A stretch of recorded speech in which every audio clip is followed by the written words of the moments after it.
Hey, Twisted listeners, I'm Cindy, And I'm Diva. and this is Twisted Listers, a podcast about murder. And Liz.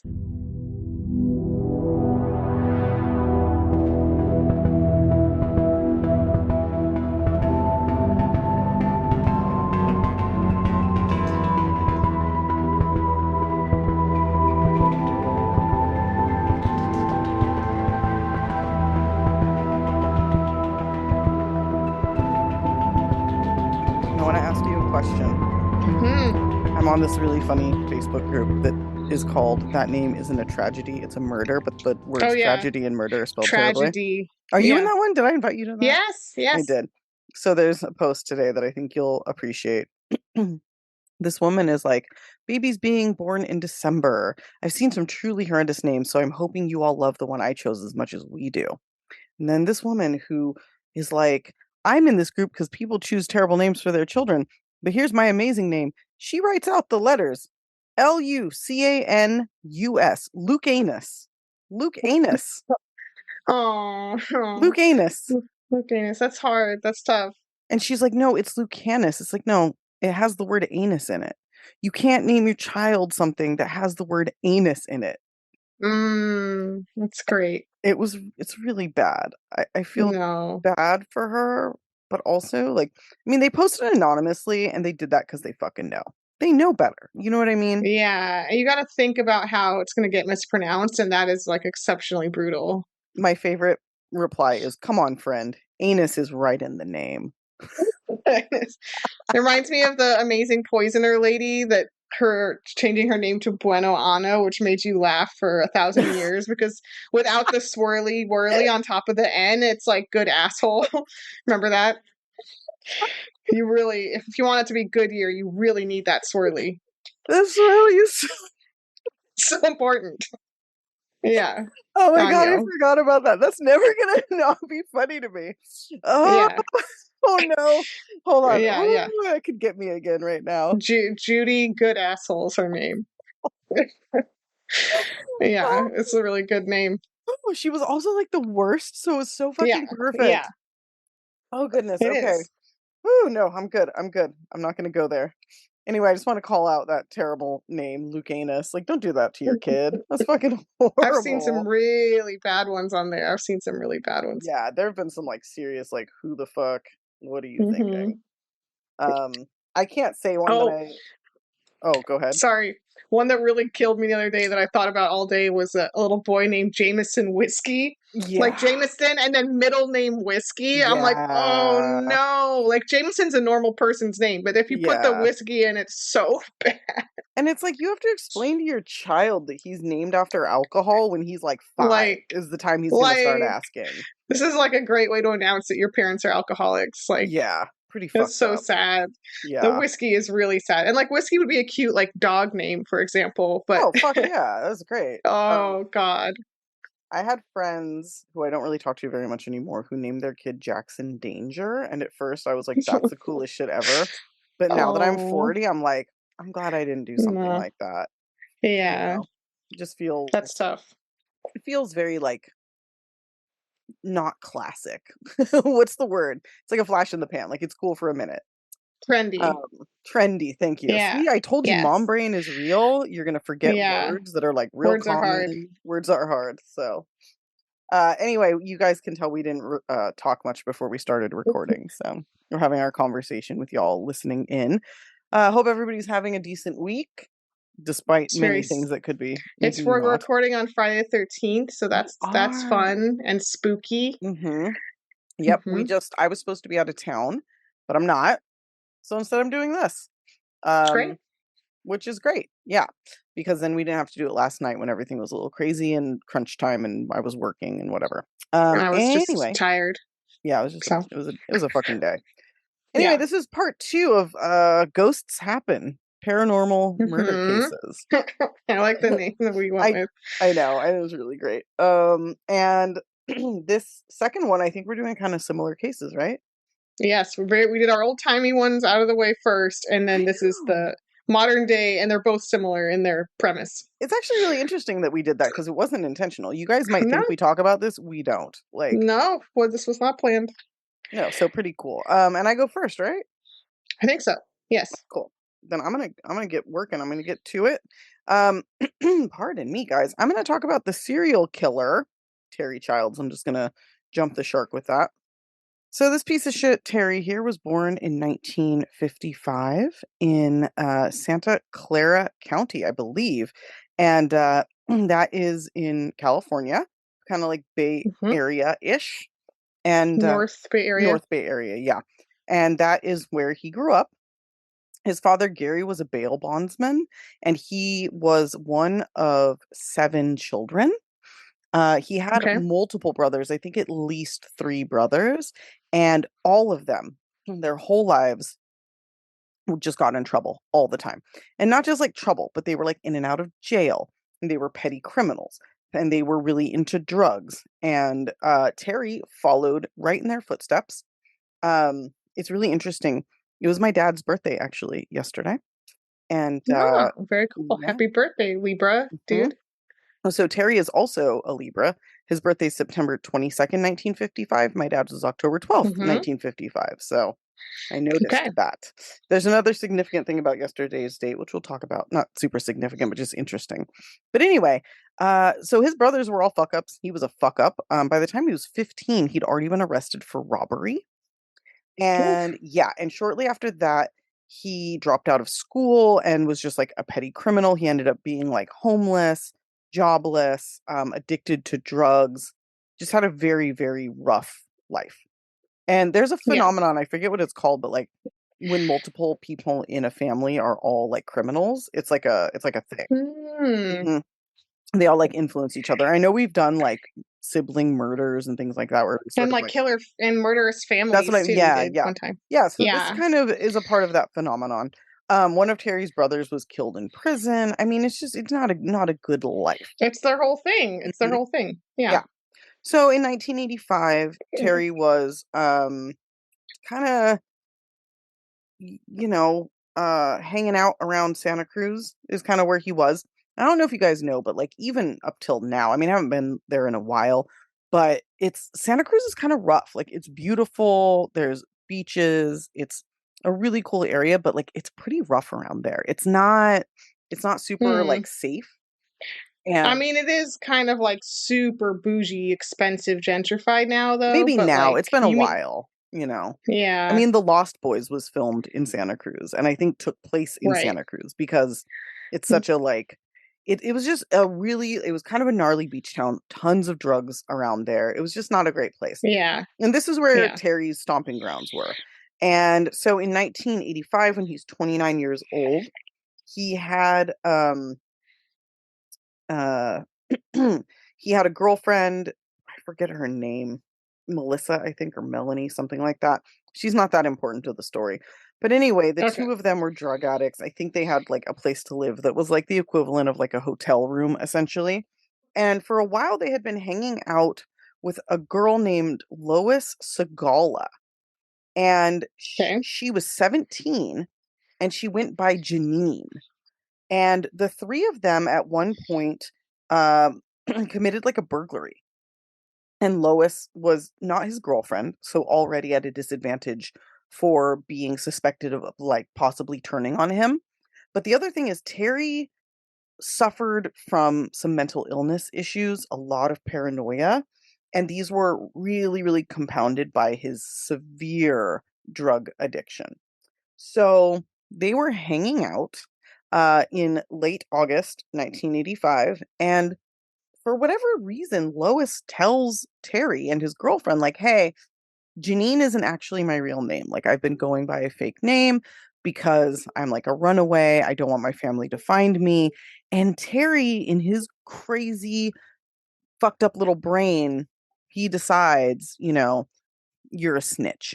You're working with the cops, using a fake name. You're spying on me. You're going to turn us in. Right. So, really fucking bad. So they take her out to the woods and he threatened to kill not only Lois, but he also threatened to kill his girlfriend. And he threatened to kill her if she didn't cooperate. He threatened to kill her. She didn't kill Lois. Of course, she didn't. Just so you know, like she didn't kill Lois.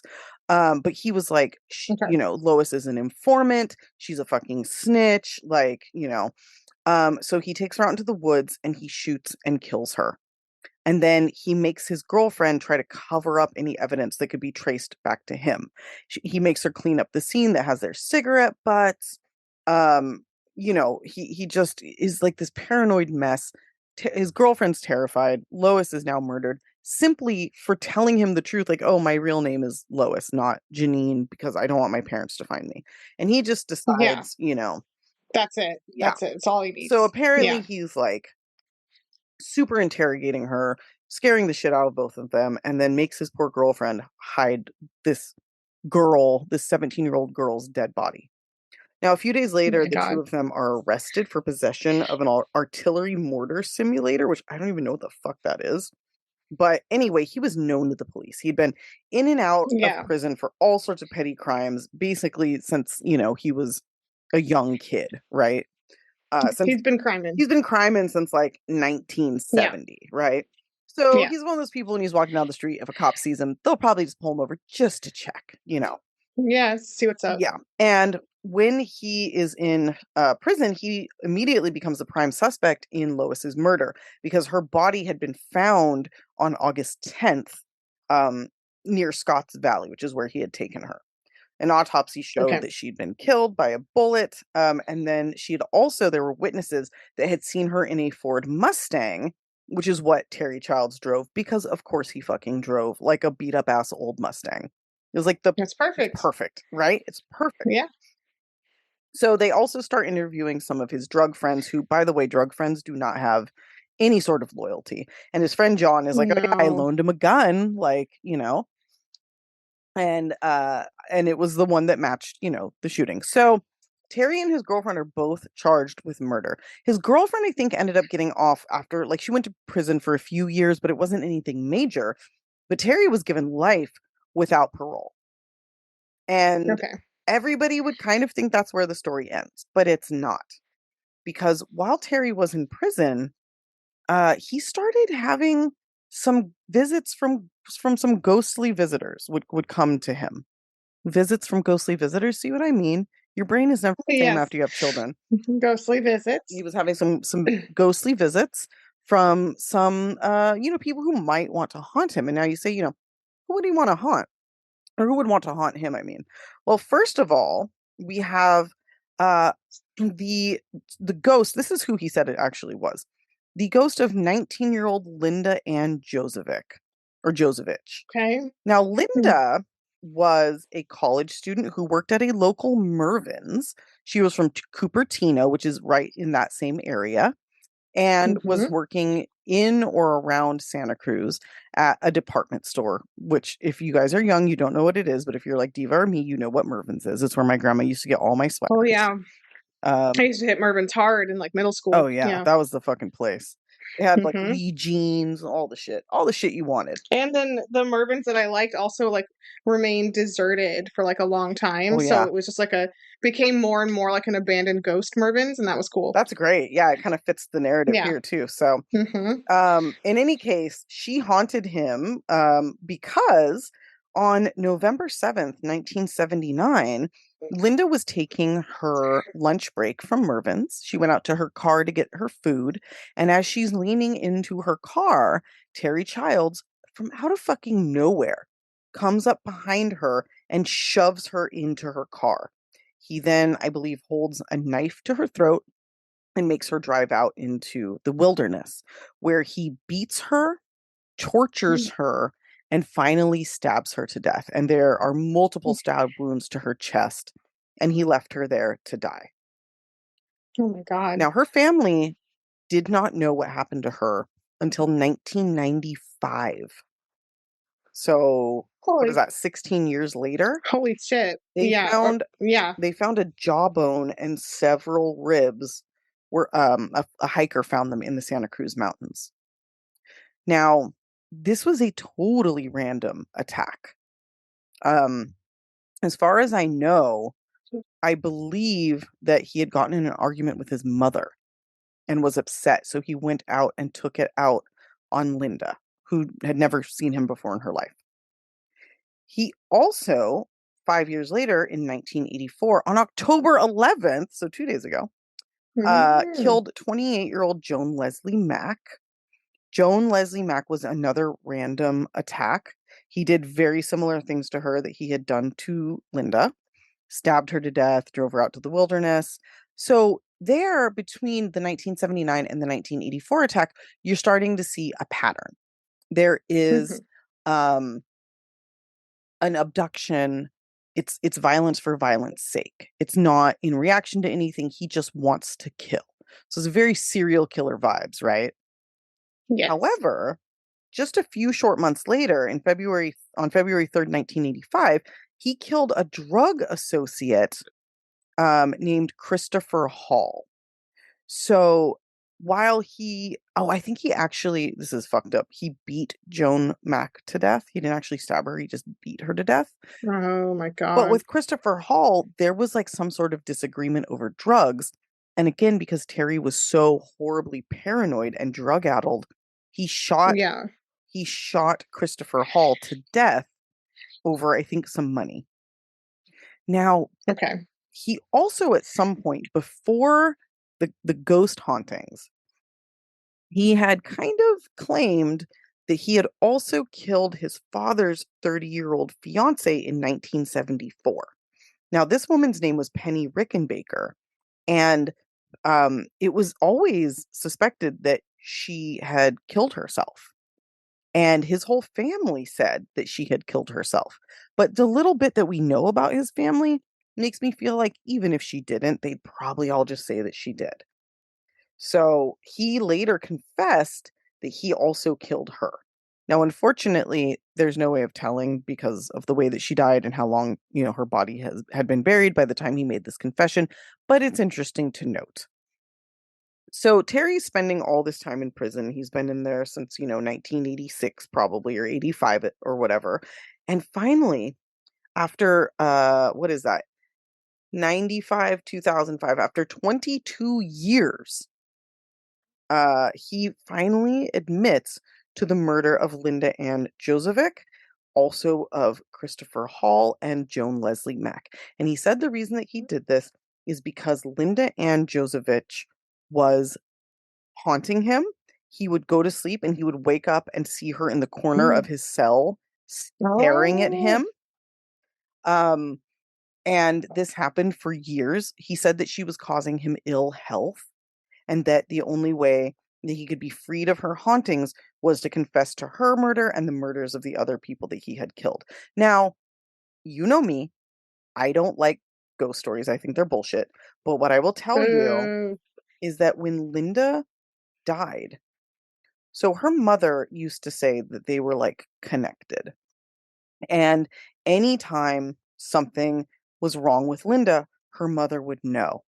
Now, the evening Mm. that Linda was murdered, at what is thought to be the exact moments that Linda Mm. died, her mother sat up in their living room, turned to her father and said, quote, "They killed her," because Yeah, she felt absolutely knew. she felt the connection sever and she knew that Yeah. her daughter was gone.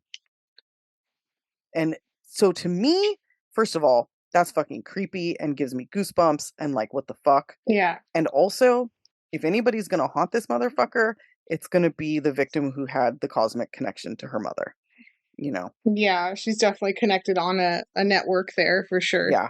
So we do have that to thank for this motherfucker um, admitting to these murders. I think in the end, he was convicted of 5 more murders in total, and at least 3 or 4 of them were the same kind of just like brutal random attack.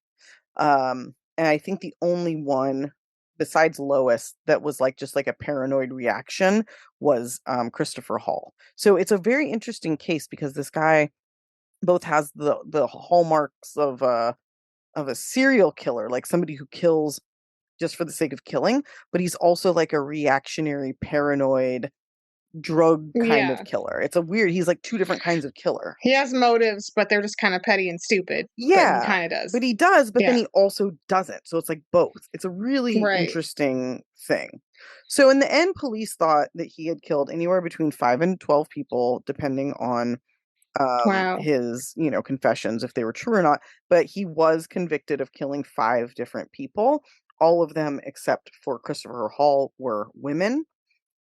So pretty fucked up. And the really lovely thing is that he died February 11th of this year at age 67 while sitting in Oh, Salinas Valley State Prison. So okay. he never got out Rest again. in not peace. Yes, you piece of shit. So it's Wow. good that his murder of Lois got him locked up for life no matter what.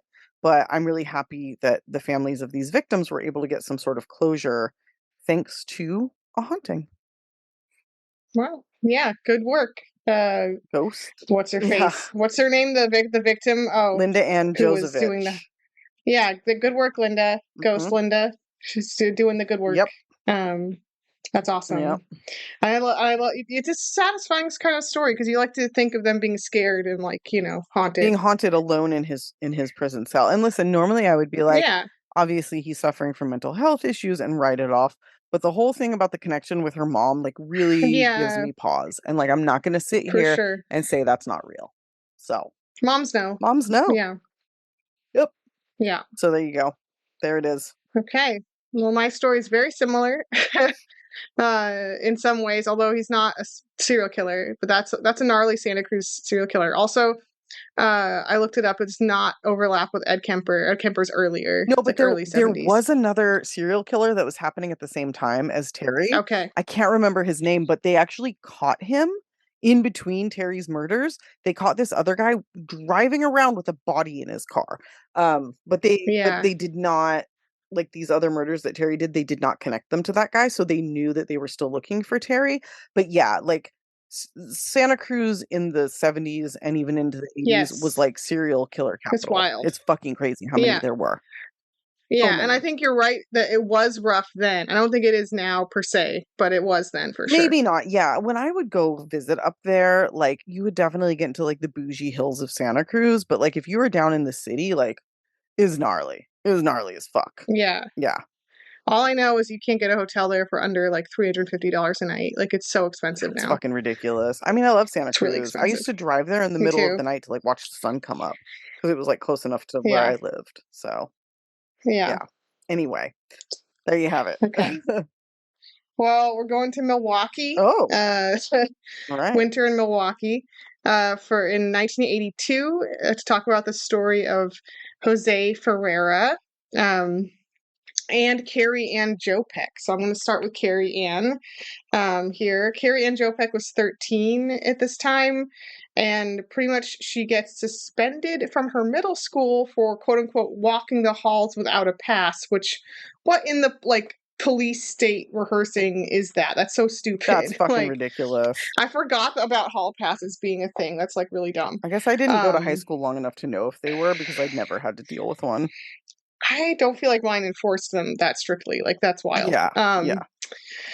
So records show that she was sent home at 1:30 in the afternoon, but she didn't go home Okay. after getting the suspension. Her mom believes that she got suspended on purpose, so she did this infraction knowingly because she wanted to leave and go to a party at the nearby house of her best friend Robin Mant, who was and this party was pretty much attended by other kids also skipping classes, skipping school. So rather than just leave, I guess she just does the suspension thing as an She excuse. like does something basically like when employees do something to get themselves fired.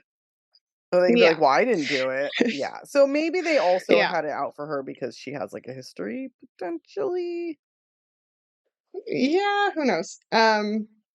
So yeah, who knows? Yeah. But yeah, Carrie Ann basically goes to the party and disappears. She does not come home from said party. Mm-hmm. Um, and her mom, unfortunately, does report her missing, but she actually believes that her daughter is a runaway. Mm-hmm. So you can as you can imagine, not a ton of investigation happens when the parents themselves are doing the runaway shtick. Right. I mean, Um, that's one point where you can't really blame the cops because the parents are like, "Hey, they, you know." Probably ran away. Yeah. Yeah. Yeah. And like you said, she had probably issues or was struggling in some way at this time. So they all just were like, oh, she's just troubled. She just ran away. Right. But fast forward to September 1983, just over a year, a little year and some change after her disappearance, a carpenter doing construction work at Robin Mant's house where the party was held finds Carrie's body buried in a shallow grave underneath the back patio. So, Wait, the back patio of where? of Robin's house where the Oh, where party the was party held. was. Oh, fuck. Yes. Okay. So Mm-hmm. something very bad happened. Yeah. So what happened here? Yeah. Mm-hmm. Police close off the area and unearth her body. It's a pretty dramatic scene. Robin's brother is there and like pukes like Mm. famously. So it's like everyone is really like upset. I mean, that's a Also, fair response. yeah. Yeah. Shortly after this discovery, some neighbors and witnesses report, multiple people report that a man named Jose Ferriera was acting suspiciously. And when I say acting suspiciously, I mean very that, because he was specifically standing by the hole in the ground, the shallow grave from which Carrie had been unearthed, while, quote unquote, crying and raising his hands up. Oh, okay. So Yeah. interesting behavior. That's a lot. That's The like the guy with the wife with the broken neck who was like cradling her broken neck. yeah. Oh, Don't don't touch do it. dramatics. Yeah. Dramatics, yeah. And so police interview him because obviously They they should. He did not. He did. He did not. He's like, nope, I didn't do anything. He denies being involved, and the police are like, okay, fine. So nothing comes of it. And there's no physical evidence against him or really anyone else. Apparently, her body was severely like in bad condition, and the case goes very cold. There's no suspects on the radar other than kind of vaguely Jose question mark Right. for decades, other than just his behavior.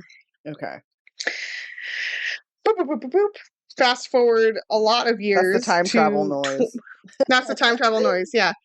To 2015, when Jose here has a sudden, much like Terry in your last story, suddenly starts confessing. Whoa! When out of the blue, Out of the he blue. has a sudden crisis of conscience. In one day, he confesses to a crisis hotline counselor. Then he calls a local Milwaukee news station and tells them. Then he calls his estranged wife and tells her how he killed Carrie. And the wife immediately goes to authorities and conveys this story pretty immediately. So he's on a roll. He can't stop confessing.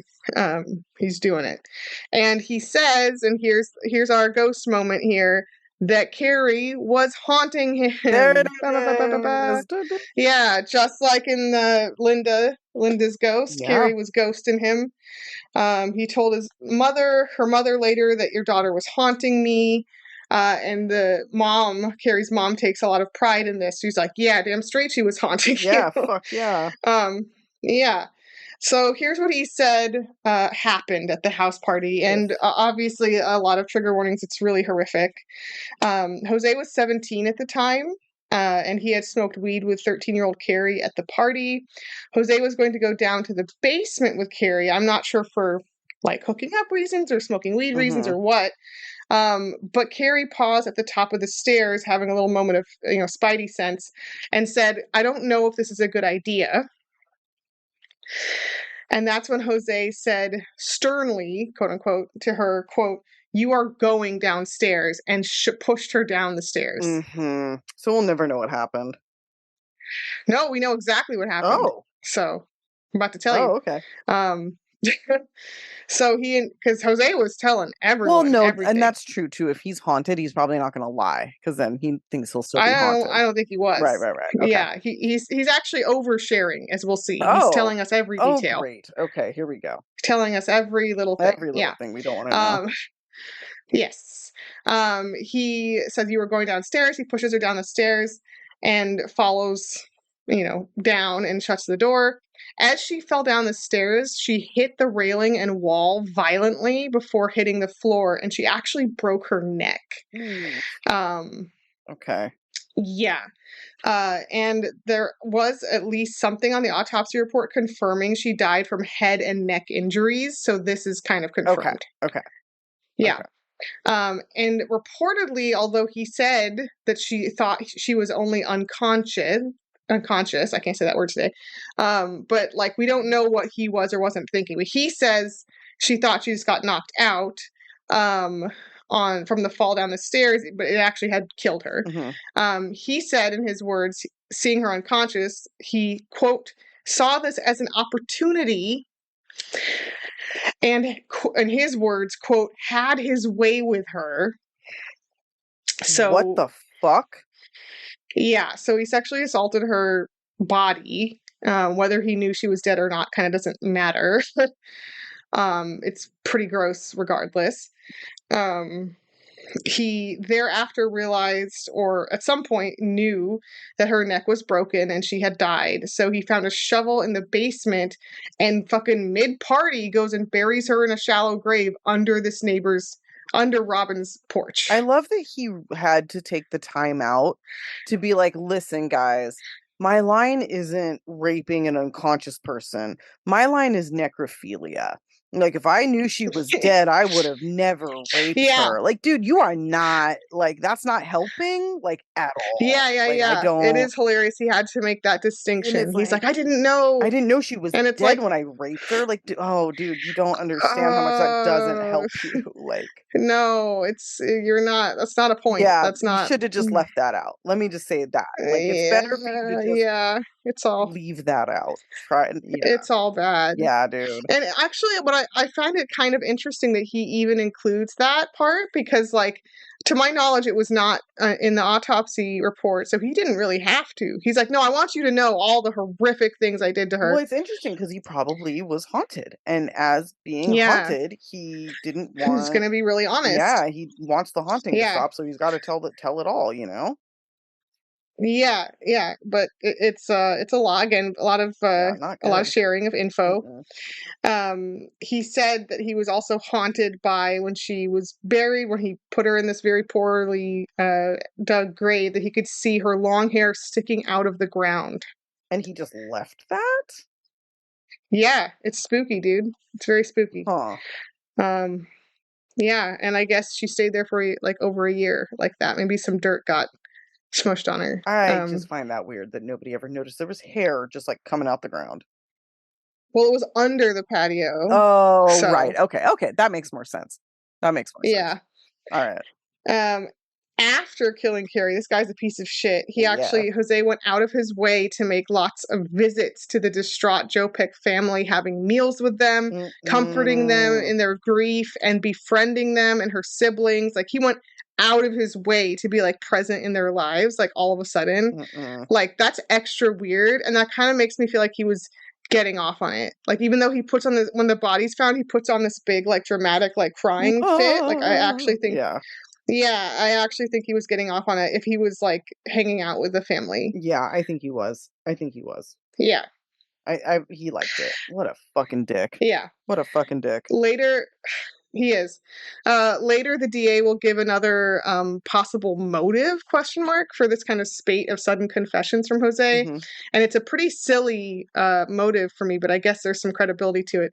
He says that he believed, quote, "Ferriera was trying to use the publicity of his confessions to get his, estranged wife's attention and convince her to stay with him." While he's in prison forever? Like, what Which exactly?